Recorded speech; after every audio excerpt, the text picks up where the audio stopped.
Il faut faire le ménage à Gaza. Cette déclaration choc que vient de faire Donald Trump. Alors, dans un premier temps, on dit oui, effectivement, il faut faire le ménage, tout est cassé. Il n'y a que des ruines, il n'y a plus d'infrastructures, tout est par terre. C'est un lot de désolation que l'on voit. Mais il ne suffit pas de faire le ménage, il faut reconstruire. C'est là que les choses se compliquent.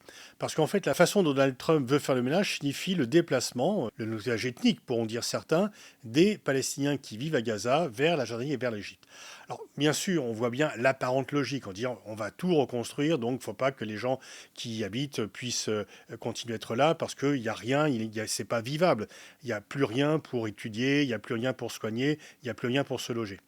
Mais même si Donald Trump dit que ce déplacement sera provisoire, on sait très bien qu'il risque d'être durable et que les gens qui en 48 ont quitté leur habitation ne sont jamais revenus.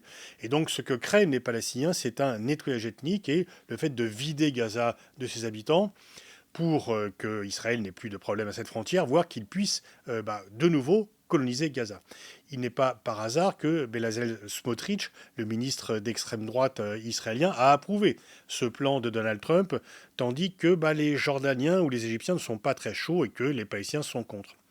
Les Jordaniens et les Égyptiens ne sont pas très chauds parce qu'ils savent très bien qu'un afflux, il y a quand même 2 millions encore de Palestiniens à Gaza, et qu'un afflux de réfugiés créerait des problèmes.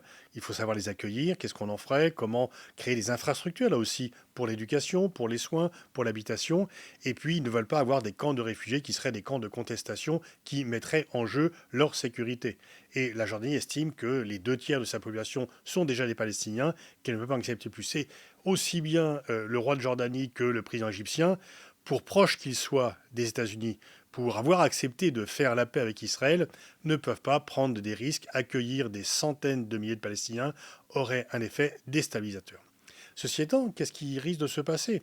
C'est que le problème, c'est que pour ceux qui sont au pouvoir en Israël, et notamment les 2 partis d'extrême droite, mais aussi pour Netanyahou, vider Gaza de ses habitants n'est pas quelque chose qui les choque. Au contraire, surtout si c'est à la demande des États-Unis et que les pays arabes avoisinants l'acceptent bon gré mal gré.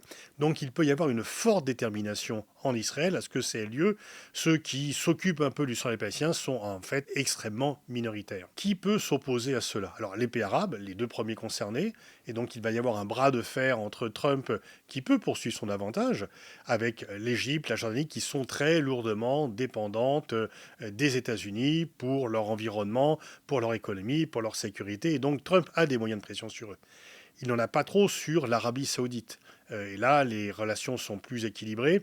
Et ce qui a changé entre le premier et le deuxième mandat de Donald Trump, c'est que le prince héritier, l'homme fort d'Arabie saoudite, qui auparavant était très proche d'Israël, ne l'est plus, et que désormais ses exigences pour poursuivre un rapprochement avec Israël dont il peut penser que à long terme, ça fait partie de son intérêt national, c'est la création d'un État palestinien, parce que, faute de quoi, lui-même subirait une déstabilisation par rapport à sa propre opinion. Est-ce que les pays arabes ensemble vont faire front commun pour dire que le transfert de 2 millions d'habitants ou d'une grande partie d'entre eux est inacceptable?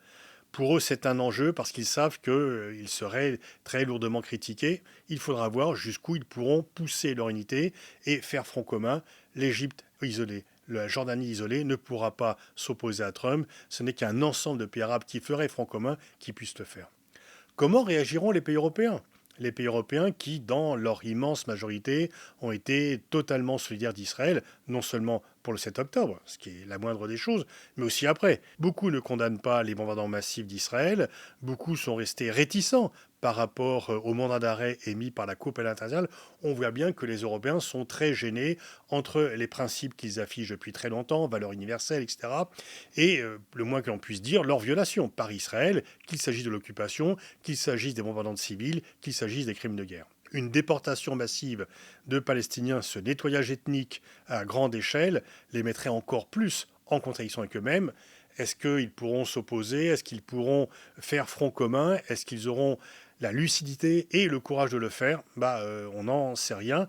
Et le problème, c'est que ceux qui ont vraiment intérêt à agir, les États-Unis et Israël, sont plus déterminés que ceux qui n'ont pas intérêt à agir en ce sens-là. Et puis il reste le Sud global. Le Sud global, effectivement, ni la Russie ni la Chine n'auront les moyens de s'opposer à un tel nettoyage ethnique, mais ils en profiteront. Ils en profiteront en termes de communication, en termes de propagande, pour pointer les contradictions des Occidentaux. notamment auprès des pays du Sud global.